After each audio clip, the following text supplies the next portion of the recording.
Hi everybody, welcome to this edition of Dinner a la Donna. Do you like Philadelphia? I love Philadelphia. I go there often as it's a quick drive from New York City. And one of my most favorite things to do there is eat Philly cheesesteak sandwiches. So break out your slow cookers. Today we're making our own. Okay, these are the ingredients assembled in front of me that you are going to need to make this dinner. First, of course, is the slow cooker. Make sure it's washed and patted completely dry. In front of us is a 1.5 pound piece of London broil. London broil is my favorite way to make this sandwich, although you can use whatever favorite thick cut beef you enjoy. I have already patted it completely dry, which is always the first step.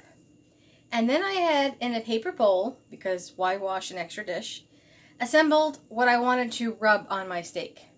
That was kosher salt, coarse ground pepper, garlic, and onion powder, my 4 favorite ingredients.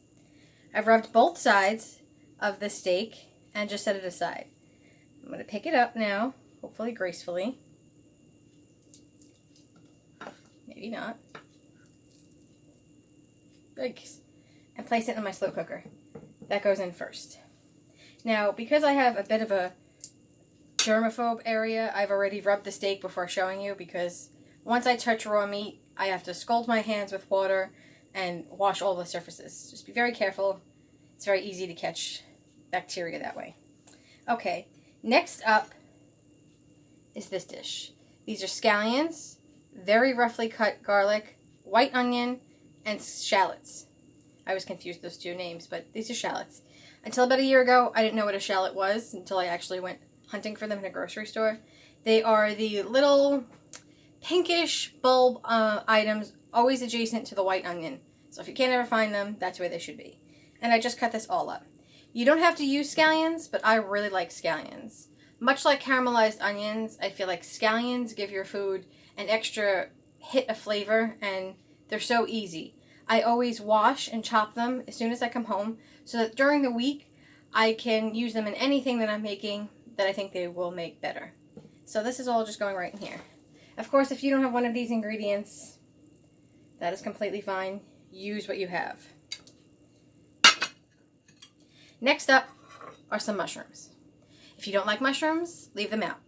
These are one package. I have one package of whole cremini mushrooms. I think whole ones last longer in the refrigerator. My tip is to always take them out of the plastic, and even if you don't want to wash them, just store them in an open container in your refrigerator, because they'll last longer. Plastic rots things. This is about half the pack, washed, chopped roughly. They go in this big guy too. Okay, now it's time for Flavor Town. This is my preferred brand, Swanson unsalted beef broths. I use chicken, I use the veggie stock, I use all the things. I've already poured this out. We need 2 cups. Just so that it covers the beef. If you have a bigger piece of London broil, you might need to add additional, or if you have a smaller cut, same thing goes applied, pull back a little. So it's about a pound a cup, give or take, right? And depending, of course, on what you want to put in it. If you want to put peppers, if you want to put other things that you like to eat with steak sandwiches, that all goes in here too. And depending on how much bulk that is, you may need more liquid. Okay. This is Worcestershire sauce. I put about a teaspoon. And I like to spread it evenly around. Now, anytime I want a little acid when I'm making, another teaspoon. I'm using apple cider vinegar. You could use white vinegar or lemon juice. Acid is an important ingredient when you're cooking down fatty things. It just gives it a more richness to it. But wherever there is acid, there must also be sugar, or sweetener, I should say. I'm using a teaspoon of white sugar. Brown would be really good too here. It's all about making what you think will be best for the sauce, because ultimately, once we remove the meat and I show you how we make our sandwiches and assemble them, we're going to take the so-called gravy from the pot and make au jus out of it to dip your sandwich or pour all over it. It's going to be such a crowd pleaser. And I put a little more pepper. I'm using my new pepper mill. but certainly ground black pepper or whatever you have works.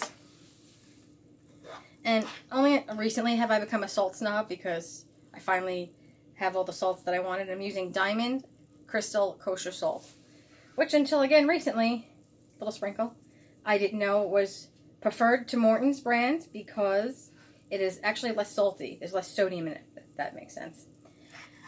But up until last year, I was using the salt that people put on their snowy ground, if you want to, lack of a better expression. It was iodine salt.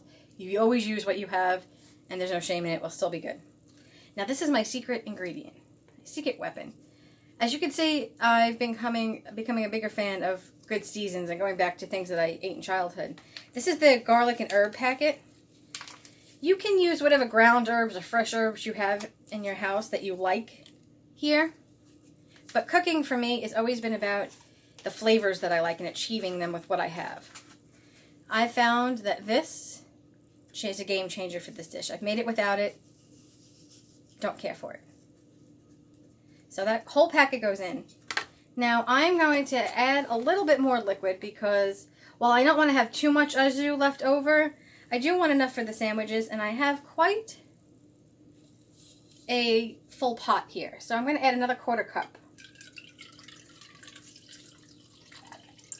Cooking, again, is about adjusting to things that are actually happening in your kitchen and figuring out the best way to salvage your meal. So there's no shame in our games. That's just the basis point. Okay, so now we are going to put this in the actual thingy that the crock pot comes in. I am going to put it on high for 4 to 6 hours. Every hour we are going to just stick a fork in it, see if it's still tough, and once it's tender, really tender that when you take it out, you could just peel it apart with 2 forks, that's when we'll be done. Now, let's say this goes smoothly and you're done at 4 hours, but you were planning to eat 6 hours ahead from when you started this. There's a setting on the crock pot called warm, and that's what I will turn the dial to if that's the case. And everything will stay perfect until we're ready to serve. Okay, let's put this bad boy in.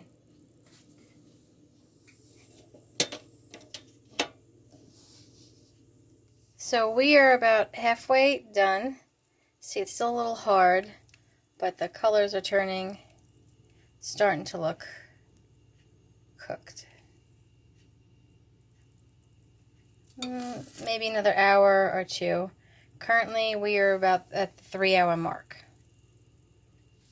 Okay, so I am cooking some onions and scallions with salt, pepper, and a little bit of sugar to get them nice and brown and caramelized. It's about medium heat for the first few minutes, and then once they start to turn brown, I'm going to lower the heat slightly and cook for about another 7 to 10 minutes. I'm going to also add in some mushrooms, and this is going to be the topping for my sandwich. You could also put garlic powder, shallots, actual real garlic if you wanted. Anything basically that's in your meat in the slow cooker would be nice to top. So although all the mushrooms and the onions we are cooking in the slow cooker are going to complement the meat and be a part of the meat, I really like to also have it caramelized on the top. It just gives it another extra layer, depth of flavor, and it's just going to be that much more of a heartier sandwich. This is also why, although a nice salad or even homemade french fries would be good with this sandwich, or potato chips, I'm not making anything else. It's just going to be one really hearty, meaty, cheesy, mushroomy sandwich. And that is plenty for a nice dinner. Also, I have about an hour left to my meat being cooked. It's going to probably take about 5 hours now that I've been checking it. I'm going to do this about an hour out and just leave it in this plain bowl with a slotted spoon after it's all done. And leave it on top of my stove. I'm going to put my bread in the oven so that it's nice and toasty and melty with the cheese. And so we don't really need this to be scalding hot. We are also going to take the juice from our slow cooker, remember, and make some fresh au jus. It's a hard word to say. And so that's what's going to be hot, and the meat will be hot. So this doesn't need to be scalding hot or prepared at the exact same time once you're emptying the slow cooker. I try to eliminate any extra work at assembling my meal and do as much as possible ahead of time. So that's good to keep in mind. You can even have this all chopped up as I did the day before, so that you don't have to do anything but assemble and babysit it slightly.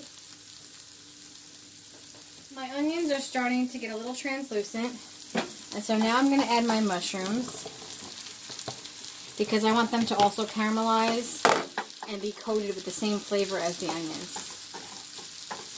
I'm going to give this a few minutes, and as my mushrooms start to release water and start to look a little cooked, that's when I'll reduce the heat and just the whole thing caramelize. The best thing to do after you've tossed your mushrooms and onions, when you want something properly caramelized, is just not to touch it. And that is very difficult, but I promise you it's worth it. Okay, so I've lowered my heat a little bit, just adjusting it. And you can see my mushrooms are cooking pretty quickly.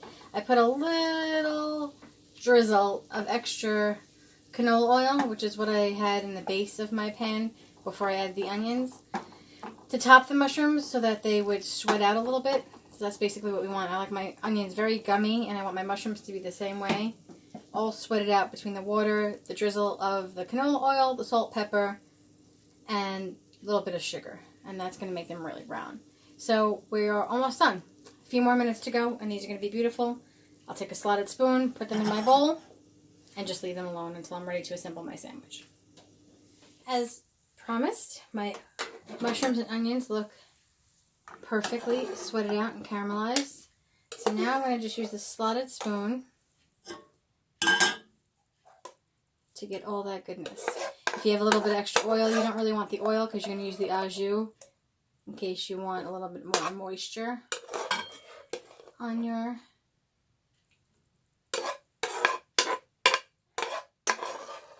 sandwich. So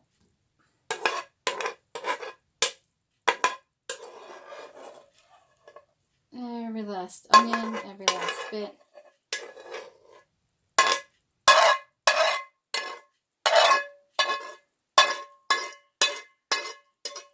A little tip before you put this in the sink to wash your pan.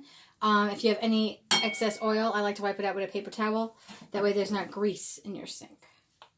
And that's it. Now we're just going to leave this alone until we're ready for it. And next up, we're going to prepare our bread.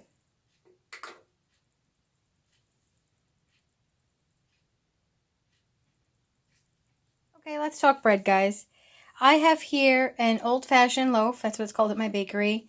Sort of like an Italian bread or baguette. I also have a piece of whole wheat I'm going to use for myself.